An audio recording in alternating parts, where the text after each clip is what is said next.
Most engineers simulate compressors in Aspen HYSYS, but very few do it correctly. If you have ever wondered why your discharge pressure looks fine, but your power consumption is totally unrealistic, this video is for you. Today, I will show you how to simulate a compressor in Aspen HYSYS using real compressor performance curves, just like in industry, step by step. Welcome back to Chemical Engineering and Aspen channel. If you are a chemical, mechanical, or process engineer working with Aspen HYSYS, compressors are something you cannot avoid. Once we talk about the gas processing systems, refrigeration cycles, LNG, air separation, hydrogen, you name it, you need compressors.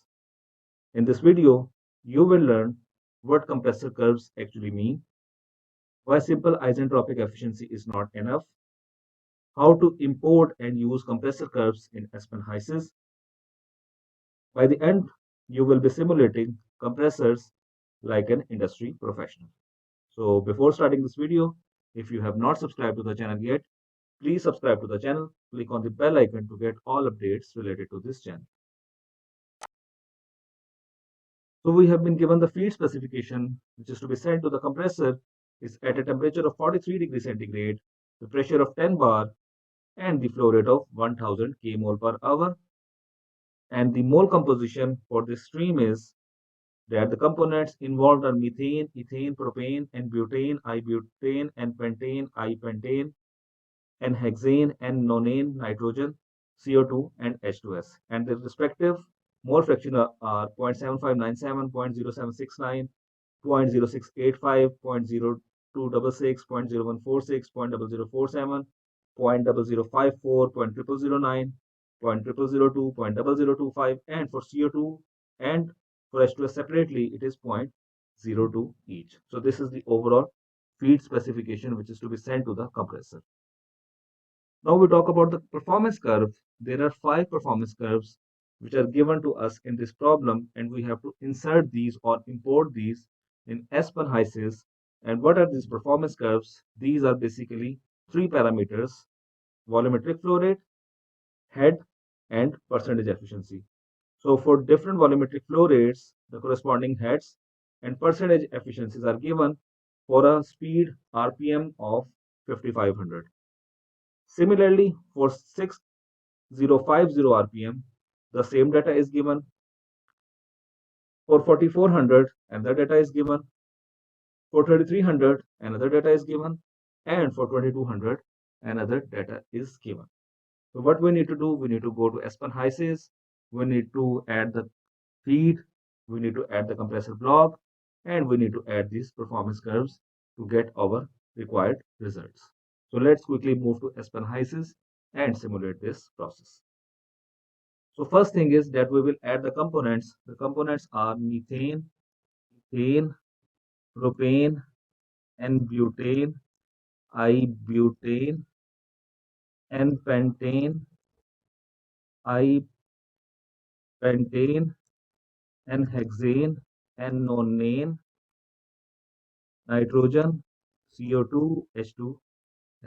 So these are the components which were given to us in fluid package. We will add the fluid package as Peng Robinson because it's hydrocarbon dominant system. Now we will go to the simulation environment and we will add the compressor over here and we will do the connections. We can say it as inlet, we can say it as outlet, we can say it as the duty or work required for the system. Now we need to specify the compressor inlet properties, stream properties. So that is 43 degrees centigrade, 10 bar, and 100 kmol per hour. And we will go to this Excel sheet to just copy paste the compositions.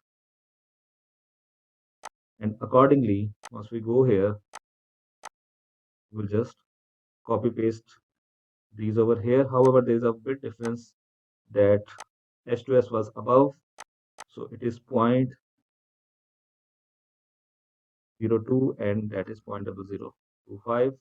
So that solves our problem.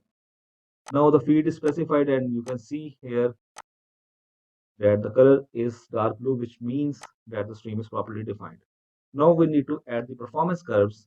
For this, we need to come to the rating part and we have to add curves over here. So first thing is to add curve. We can name it as curve 1. The flow units are cubic meter per hour. The head unit is meter. The speed for first curve is 5500.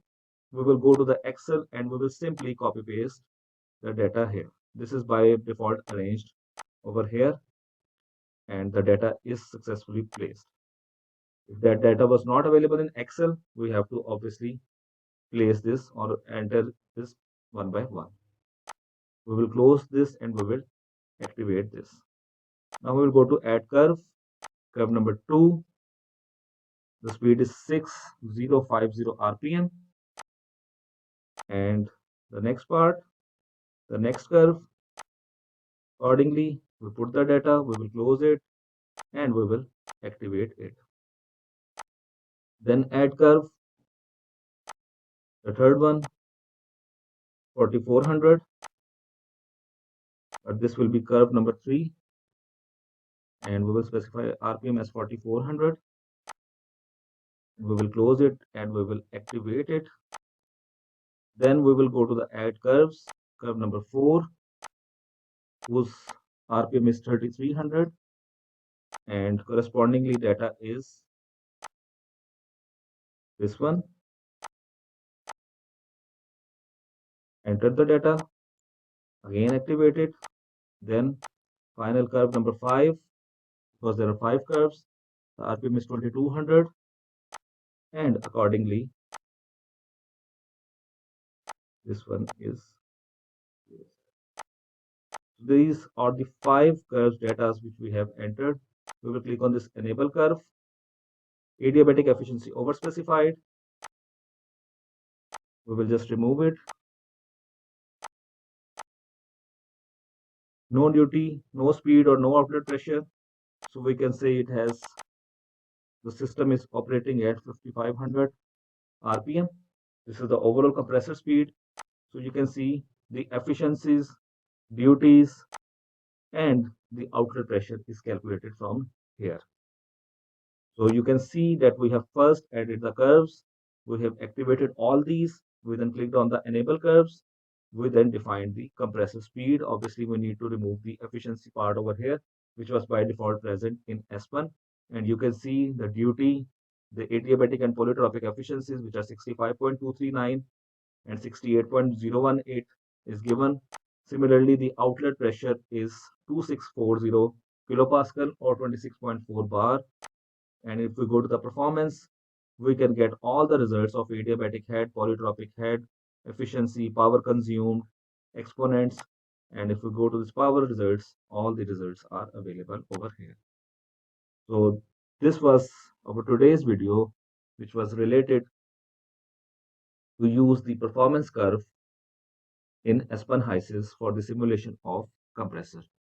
I hope you have understood all the aspects of this lecture. If you have any queries, feedback, suggestion, please provide it in the comment box and I would be happy to answer it.